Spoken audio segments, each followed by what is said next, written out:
YouTube ప్రేక్షకులకు నమస్కారం.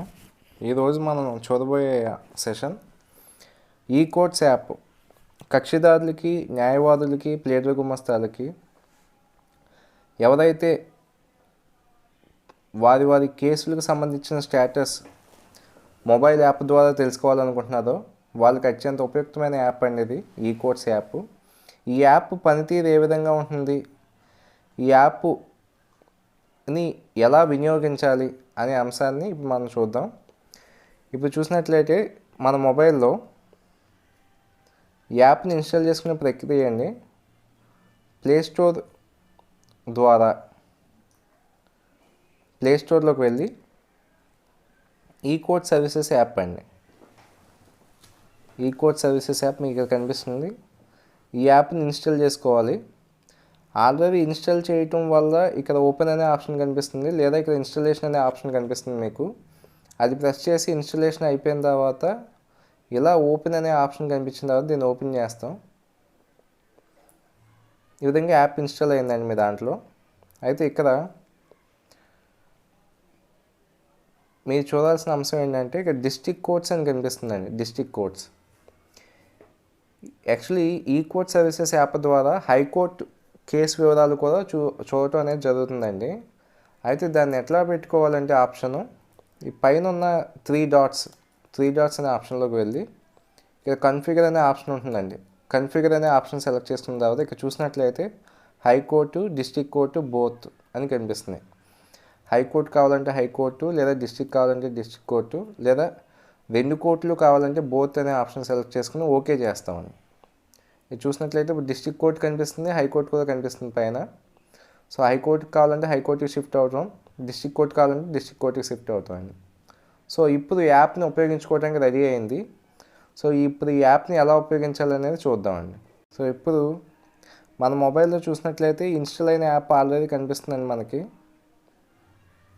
ఇదిగోండి ఇక్కడ చూసినట్లయితే యాప్ ఇన్స్టాల్ అయినట్టు కనిపిస్తుంది. సో ఈ యాప్ ద్వారా ఎంటర్ అయిన తర్వాత మనకి ఇక్కడ 4 ఆప్షన్స్ కనిపిస్తున్నాయండి. CNR, case status, cause list, my cases. ఇక్కడ చూడండి సిఎన్ఆర్ ఆప్షన్లో ఉన్నాం మనం.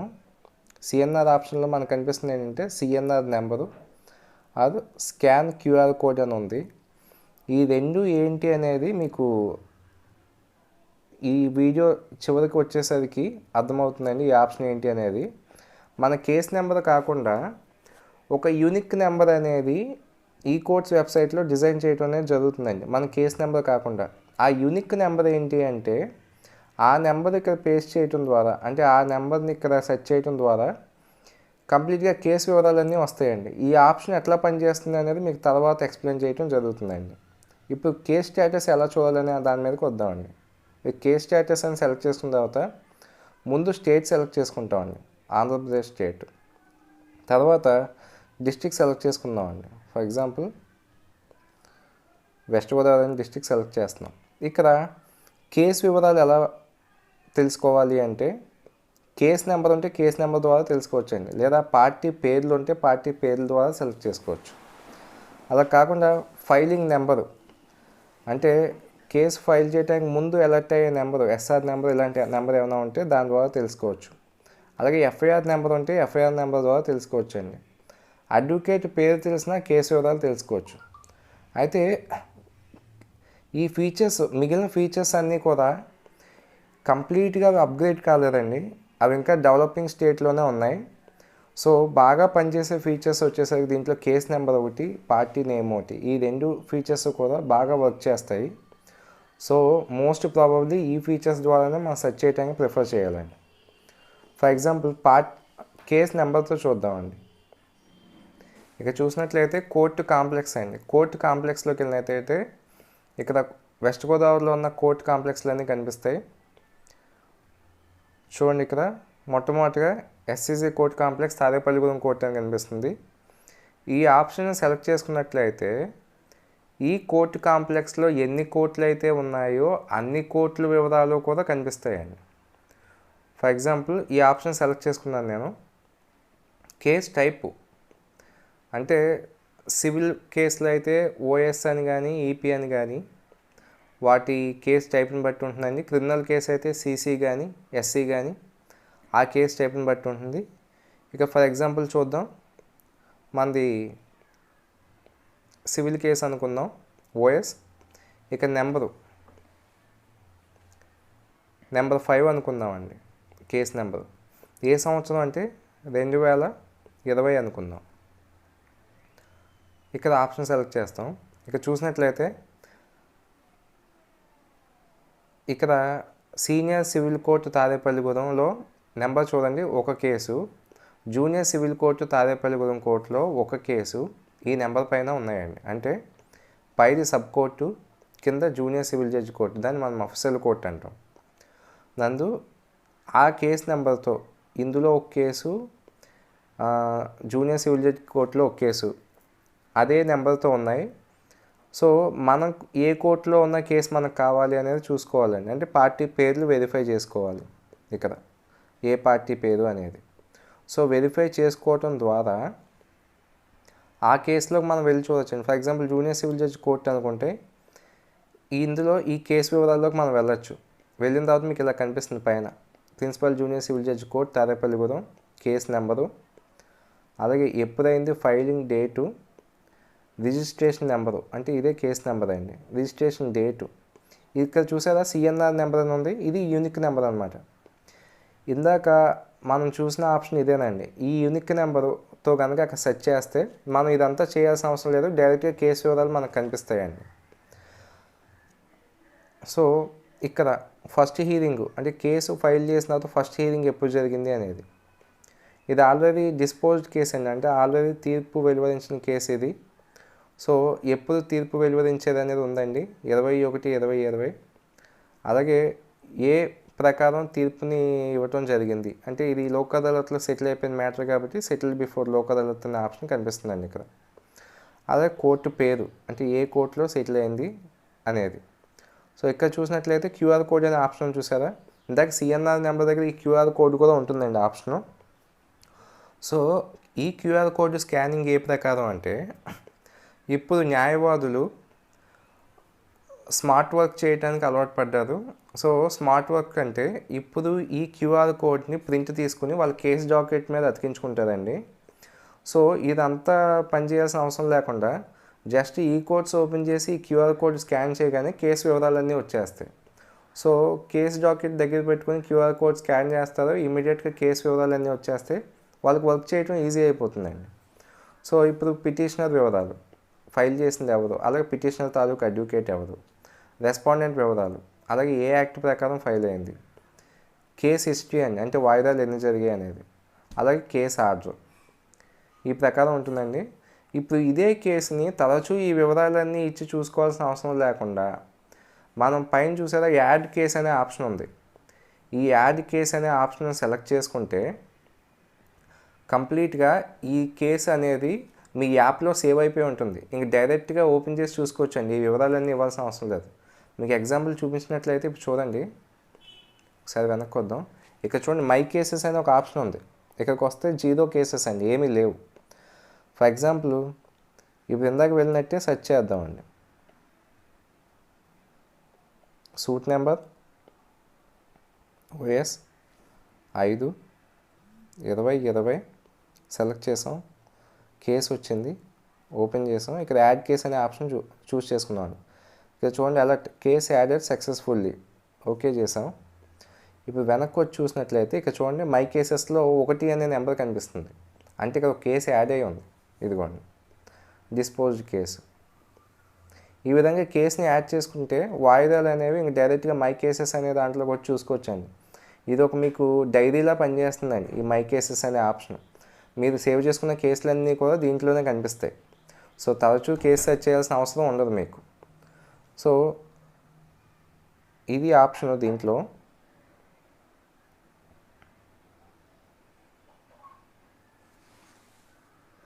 సో ఇప్పుడు ఈ కేసుని దీన్ని తొలగించాలంటే మళ్ళీ ఈ కేసుని ఓపెన్ చేసి పైన రిమూవ్ కేస్ అనే ఆప్షన్ కనిపిస్తుంది చూసారా, ఆ రిమూవ్ కేస్ అనే ఆప్షన్ కనుక సెలెక్ట్ చేసుకుంటే చూడండి కేసు రిమూవ్ సక్సెస్ఫుల్లీ, ఓకే చేస్తాం. ఇంకా ఆ కేసు అందులో కనిపించదు మీ డైరీలో. ఆ విధంగా రిమూవ్ చేసేయచ్చండి.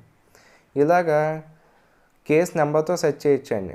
అలాగే పార్టీ వివరాలతో కూడా సెర్చ్ చేయొచ్చు. ఫర్ ఎగ్జాంపుల్ పార్టీని సెలెక్ట్ చేసుకుందాం. సేమ్ ఎస్సీజే కోర్ట్ తాడేపల్లిగూడెం కోర్ట్ అనేది సెలెక్ట్ చేసుకుందాం. ఇట్లా ఏంటి సార్ తణుకు చూద్దామండి. తణుకు కోర్టుని సెలెక్ట్ చేసుకుందాం. సెలెక్ట్ చేసుకున్న తర్వాత పార్టీ పేరు ఫర్ ఎగ్జాంపుల్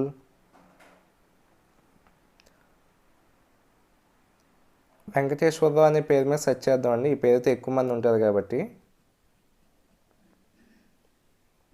వెంకటేశ్వరరావు అనే పేరుతో సెర్చ్ చేస్తున్నాం. ఏ ఇది అంటే 2020లో సెర్చ్ చేద్దామండి. ఇక్కడ ఇంకో ఆప్షన్ చూసేదంటే ఇక్కడ చూసారా పెండింగ్ డిస్పోజ్డ్ బోత్ అని కనిపిస్తున్నాయి. ఇక్కడ పెండింగ్ అంటే ఏంటంటే ఆల్రెడీ ప్రస్తుతం నడుస్తున్న కేసులు అండి. డిస్పోజ్డ్ అంటే కేసు పూర్తి అయిపోయి జడ్జిమెంట్ వెలువరించబడిన కేసులు. బోత్ అంటే పెండింగ్ డిస్పోజ్ 2 కేసులు వస్తాయి.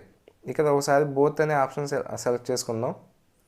వెరిఫై చేద్దామండి. ఇదిగోండి వెంకటేశ్వర అనే పేరు మీద తణుకు జిల్లా కోర్టులో 8 కేసులు, తణుకు సబ్ కోర్టులో 7 కేసులు, తణుకు మఫ్సిల్ కోర్టులో 62 కేసులు ఉన్నాయండి. అంటే ఇక్కడ చూడండి వెంకటేశ్వరరావు అనే పేరు వేరు వేరు ఇంటి పేర్లు. సో మనకు కావాల్సిన కేసు ఏంటి అనేది సెర్చ్ చేసుకుంటాం. సెర్చ్ చేసుకుని అసలు ఏ కోర్టులో ఉండే అవకాశం ఉంది మనకు కావాల్సిన కేసు అనేది కూడా చూస్తామండి. సో చూసుకుని అది మనం సెలెక్ట్ చేయటం అనేది జరుగుతుందండి. సో ఈ విధంగా పేరుతో సెర్చ్ చేయటం అనేది జరుగుతుంది. సో ఇదండి కేసుని సెర్చ్ చేసే విధానం. కాజ్ లిస్ట్ అంటే ఏంటంటే ఒక కోర్టుకు సంబంధించి ఆ రోజు అంటే ఇక్కడ చూసినట్లయితే 26/20/21 అండి. సో ఈ రోజుకి ఒక పర్టిక్యులర్ కోర్టులో ఫర్ ఎగ్జాంపుల్ చూద్దామండి. ఎస్సీజే కోర్ట్ తాడేపల్లిగూడెం కోర్టుని సెలెక్ట్ చేస్తాం. సీనియర్ సివిల్ జడ్జి కోర్ట్ 20వ తారీఖు అంటే ఆదివారం వచ్చింది కాబట్టి ఆదివారం ఎటువంటి కేసులు ఉండవండి. ఫ్రైడే చూద్దాం ఒకసారి. ఫ్రైడే చూసినట్లయితే ఆ రోజు ఆ కోర్టులో జరిగిన కేసుల వివరాలండి. మొత్తం కేసుల వివరాలు అన్నమాట. దీన్ని కాజ్ లిస్ట్ అంటారు. సో అలాగే క్రిమినల్ మీద ప్రెస్ చేస్తే ఆ రోజు ఆ కోర్టులో జరిగిన క్రిమినల్ కేసుల వివరాలండి ఇవన్నీ. సో ఈ విధంగా చూడొచ్చండి. సో కాజ్ లిస్ట్ వల్ల సామాన్య పౌరులకు పెద్దగా ఉపయోగం ఉండదు. అది కేవలం ప్లేడర్లు ఉపయోగించుకునే ఆప్షన్ అది. సో సామాన్య పౌరులకు ఎక్కువగా ఉపయోగపడేది కేసు నెంబరు పార్టీ పేరు ద్వారా సెలెక్ట్ చేసుకోవటమే. సో ఇది డిస్ట్రిక్ట్ కోర్టులో ఆప్షను. హైకోర్టులో కూడా ఇలాగే ఉంటుందండి. హైకోర్టులో స్టేట్ సెలెక్ట్ చేసుకుంటారు, అలాగే బెంచ్ సెలెక్ట్ చేసుకుంటారు. ఒకే బెంచ్ చూపిస్తుంది. సేమ్ కేసు నెంబర్తో కానీ పార్టీ పేరుతో కానీ సెలెక్ట్ చేసుకుంటారండి. సో ఈ విధంగా హైకోర్టు డిస్ట్రిక్ట్ కోర్టుల్లో మనం సేవ్ చేసుకున్న కేసు వివరాలు చూడొచ్చండి. సో ఈ కోర్ట్స్ యాప్ పనితీరు ఈ విధంగా ఉంటుంది. సో దీని నుంచి జడ్జిమెంట్ కూడా డౌన్లోడ్ చేసుకోవచ్చండి. అది ఎలా అంటే ఇక్కడ ఉదాహరణ చూడండి. ఫర్ ఎగ్జాంపుల్ ఇక్కడ కేస్ స్టేటస్కి వచ్చాను. ఆంధ్రప్రదేశ్, వెస్ట్ గోదావరి, ఒక పార్టీ పేరు సెలెక్ట్ చేసుకున్నానండి. సో తణుకు సేమ్ మళ్ళీ వెంకటేశ్వరరావు అనే పేరుతో సెర్చ్ చేద్దాం. వెల్ నోన్ నేమ్ కాబట్టి.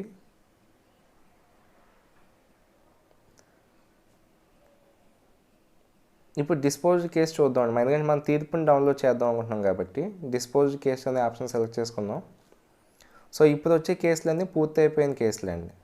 సో జిల్లా కోర్టులో కేసు ఉంది, అది ఎగ్జిక్యూషన్ ప్రొసీడింగ్స్. సో ఇక్కడ చూసినట్లయితే కింద ఫైనల్ ఆర్డర్ ఆ జడ్జిమెంట్ అనే ఆప్షన్ కనిపిస్తుంది చూసారా. ఇక్కడ చూస్తే గ్రీన్ కలర్లో కనిపిస్తుందండి ఆర్డర్. ఎప్పుడు ఇచ్చారండి? 3/2/2021 అంటే ఈ సంవత్సరం ఫిబ్రవరిలో ఆర్డర్ వెలువరింది. దీని మీద ప్రెస్ చేసినట్లయితే ఇది డైరెక్ట్ మన ఇంటర్నెట్ బ్రౌజర్లోకి వెళ్ళి సేవ్ చేయమంటారని అడుగుతుందండి. సో దాన్ని సేవ్ చేసుకుంటే ఆ ఫైల్ అనేది డౌన్లోడ్ అవుతుంది. ఇదిగోండి ఇక్కడ పైన మీకు వెరిఫై చేసుకున్నట్లయితే డౌన్లోడెడ్ సక్సెస్ఫుల్లీ అని కనిపిస్తుంది.